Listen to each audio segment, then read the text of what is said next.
Hello students, आज हम लोग एक्सरसाइज 6.1 का क्वेश्चन नंबर 2 करने वाले हैं। देखो, इसमें दिया गया है कि एक घन का आयतन 8 सेंटीमीटर क्यूब पर सेकंड की दर से बढ़ रहा है। पृष्ठीय क्षेत्रफल किस दर से बढ़ रहा है, जबकि इसके किनारे की लंबाई कितनी है? 12 सेंटीमीटर है। ये चीज़ें हमें दी गई हैं, ये क्वेश्चन में बोला गया है। ठीक है, तो सबसे पहले हम घन की भुजा को x मान लेंगे। तो लिखेंगे हम लिखेंगे माना माना घन की भुजा बराबर क्या हो जाएगा? x centimetre. ठीक है। अब घन का आयतन का फार्मूला आप लोग तो जानते होंगे। घन के आयतन को हम लोग v मान लेते हैं, यानी कि घन का आयतन v बराबर x का क्यूब हो जाएगा। ठीक है। अब घन का पृष्ठीय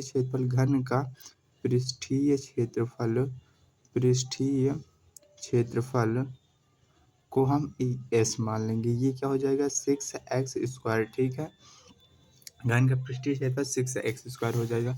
अब देखो, इसमें घन के आयतन की बढ़ने की दर दी गई है, यानी कि dv/dt बराबर हमें कितना दिया गया है?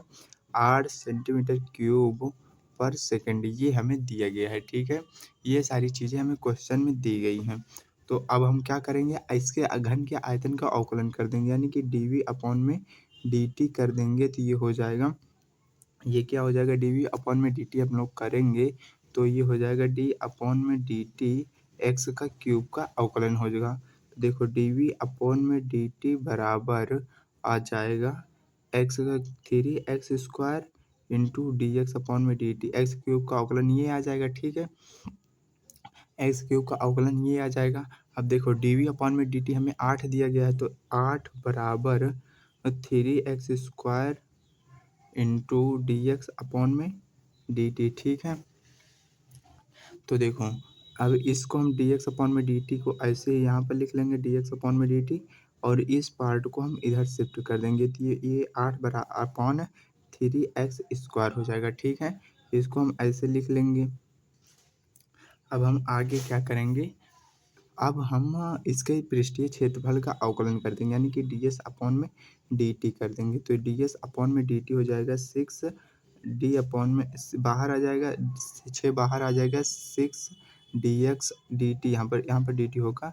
अब हम इसका x² का करेंगे। किसका करेंगे? x² का करेंगे। तो देखो, ds/dt बराबर आ जाएगा 6 इंटू इसका हो जाएगा 2x और dx/dt हो जाएगा। ठीक है, तो ये देखो, ds/dt बराबर क्या आ गया? 12x into dx/dt। ठीक है, इतना आ गया, ये आ गया। तो देखो, अब हम ds/dt हमें ds/dt यानी कि क्षेत्रफल में परिवर्तन की दर कब चाहिए? क्षेत्रफल में परिवर्तन की दर हमें तब चाहिए जब x बराबर 12 सेंटीमीटर हो। तो ds/dt बराबर 12 सेंटीमीटर पर हमें निकालना है। तो ये हो जाएगा 12 इंटू जहाँ x है वहाँ पर हम 12 रख देंगे। तो देखो, यहाँ पर कितना हो जाएगा? 12 इंटू dx/dt का मान कितना है? 8/x³ है, 8/3x² है। ठीक है, 8/3x² है। तो ये हो जाएगा 12 इंटू 12 इंटू 8/3x²। x कितना है? 12 है, तो 12 को यहाँ पर 2 बार लिख देंगे। अब देखो, 12 से 12 कट गया। ठीक है, अब ये हो जाएगा 8/3। ठीक है, अब ds/dt हमें x बराबर 12 पर कितना आ गया? 8/3।